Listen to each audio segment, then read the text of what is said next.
Ketika Anda melakukan penyelamatan kredit, sementara kondisinya sudah hampir mati, ini sebenarnya sama aja dengan bunuh diri.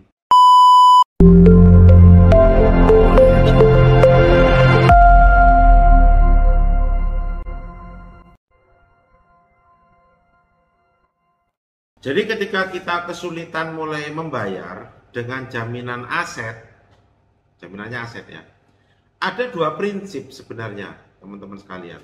Jadi kalau kita memiliki hutang dengan jaminan aset, nah ini yang saya sampaikan adalah aset benda tetap, yaitu tanah dan segala sesuatu yang ada di atasnya. Itu memiliki dua prinsip besar. Yang pertama, kita bicara tentang bagaimana kita menyelamatkan kredit kita, atau yang kedua, kita bagaimana cara menyelamatkan aset kita. Ini. Nah, dua hal ini memiliki dua perspektif sudut pandang yang agak berbeda. Yang pertama, kalau kita penyelamatan kredit, prinsipnya bagaimana agar kredit kita tidak macet itu. Bisa jadi ya, Anda yang sekarang meminta relaksasi, minta restrukturisasi, kemudian minta keringanan, kemudian cepat-cepat jual aset. Karena apa? Dalam rangka menyelamatkan kredit kita. Agar, misalkan karena takut dilelang misalkan. Agar kita minta relaksasi, restrukturisasi mungkin dalam rangka apa? Agar kita dapat suplesi misalkan, agar dapat tambahan kredit. Nah ini sebenarnya ketika kita mulai kesulitan, sebenarnya untuk penyelamatan kredit ini salah satu hal yang saya tidak anjurkan. Karena ketika Anda melakukan penyelamatan kredit, sementara kondisinya sudah hampir mati, ini sebenarnya sama aja dengan bunuh diri. Wow, kok bisa Pak? Iya, contoh kayak gini nih. Ini kita semua tahu kalau kita punya utang ya. Nih saya yakin teman-teman tahu. Nah, silahkan utangnya dipakai apa? Untuk usaha misalkan. Nah, kita lihat sebenarnya usaha kita masih cover atau tidak untuk bayar utang. Worth it atau tidak bisnis kita untuk bayar bunga. Itu yang paling penting. Kalau sampai bisnis kita sudah tidak mampu untuk bayar bunga, maka saya tidak menyarankan Anda untuk mengambil penyelamatan kredit. Macetin sekalian. Karena ketika Anda melakukan contoh nih, ketika Anda melakukan relaksasi, restrukturisasi kredit, itu sama saja dengan vampir. Kok bisa vampir, Pak? Iya, vampir. Contoh Anda yang punya kredit modal kerja, udah saya bilang modal kerja ya. Saya bilang modal kerja. Di mana biasanya kita hanya bayar 1% dari pinjaman itu. Orang yang punya kredit 1 miliar, maka dia membayar per bulan hanya sekitar 10 juta. Nggak besar dong? Nggak besar. Karena apa? Perhitungan bisnis kita untung per bulan anggaplah 5-10%. Dari 1 miliar kita untung 100 juta, 50 juta. Kita buang untuk bayar bunga 10 juta masih worth it lah. Iya masih worth it. Tapi perhitungan bisnis kan tidak bisa seperti itu. Sebagai contoh kayak gini nih. Contoh perhitungan kita ya. Kita punya utang 1 miliar. Kita hanya bayar bunga 1%. Kan kecil sebenarnya. Ya 10 jutaan lah.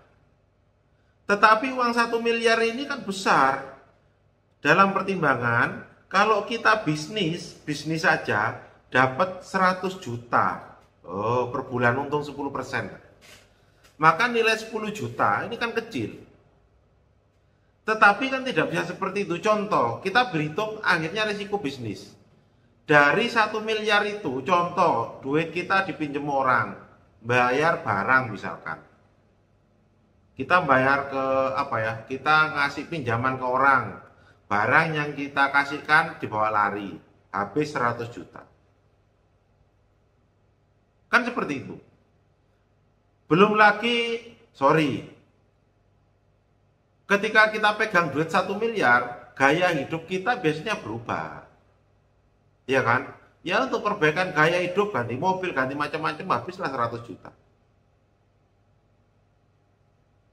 Setelah itu kita ditipu temen 100 juta.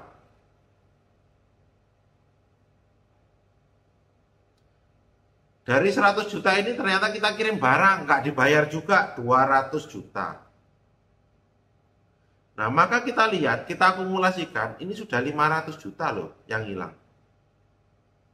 Kalau kita bisnis 500 juta, ini saya belum bicara biaya hidup, maka dengan keuntungan tadi 5-10%, saya anggap 10% lah, kita dapat 50 juta.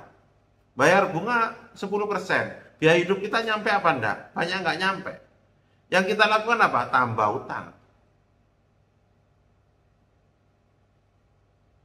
Kan ini yang terjadi. Sehingga hutang kita semakin lama akan semakin besar, semakin besar, semakin besar, semakin besar, terus seperti itu. Sementara profit margin kita sebenarnya tetap. Ini yang bikin banyak pengusaha itu gulung tikar sebenarnya. Jadi jatuh di lubang hutang. Dan pola ini sama, hampir seluruh orang yang bertemu dengan saya polanya sama. Orang yang jatuh karena hutang sama polanya.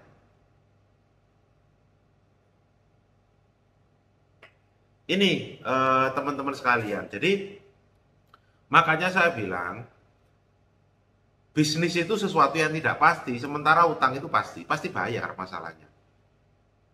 Gitu ya. Oke. Saya lanjutkan.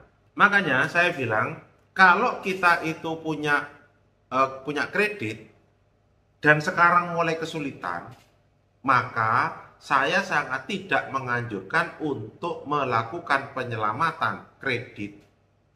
Begitu bisnis kita sudah habis, maka stop, jangan ditambahin utang. Jadi jangan ditambahin utang lagi. Karena akan semakin berat, beban kita semakin besar. Baik itu dalam bentuk restrukturisasi, relaksasi, atau apapun itu. Kalau jual aset Pak, kalau jual aset mungkin bisa. Tetapi itu kan rumah kita, terus kita mau di mana, tidur di mana? Tidur di kolong jembatan. Jadi ketika Anda kesulitan sudah, nggak usah mikiri bagaimana Anda dapat menyelamatkan kredit, tapi lebih pada konsentrasi bagaimana aset itu selamat tanpa harus bayar utang. Itu prinsipnya. Kalau sebab-sebabnya banyak, kenapa kok kita remuk misalkan? Contoh saat ini ya, terjadinya bencana. Bencana apa Pak? Bencana corona, itu ya COVID. Itu kan bencana nasional. Sehingga bisa dijadikan alasan Anda untuk meminta yang namanya, bagi Anda yang sekarang itu bisnisnya masih bagus, kayak seperti tadi ya Kang Jeffrey Joker, bisnisnya bagus, yaitu bisnis plastik. Permintaan bagus, pembayaran bagus. Cuman kendalanya karena terdampak COVID, akhirnya para pihak pabrik yang tadinya memberikan bahan baku itu bisa bayar utang, sekarang harus membayar cash. Akhirnya mengganggu cash flow perusahaan. Itu masalahnya. Jadi secara bisnis masih bagus. Gitu ya. Nah, kemudian yang kedua, kita bicara tentang bagaimana kita menyelamatkan aset. Ini yang mungkin perlu kita saya kasih opsi, yaitu bagaimana prinsipnya menyelamatkan aset kita tanpa kita harus membayar bagaimana cara utang itu, membayar utang. Kalau utang harus dibayar, tapi kan tidak sekarang. Maksudnya tidak bayar utang itu kan tidak sekarang dan tidak segitu ya. Itu prinsip saya. Jadi bagaimana cara aset kita bisa selamat. Itu seperti itu teman-teman sekalian.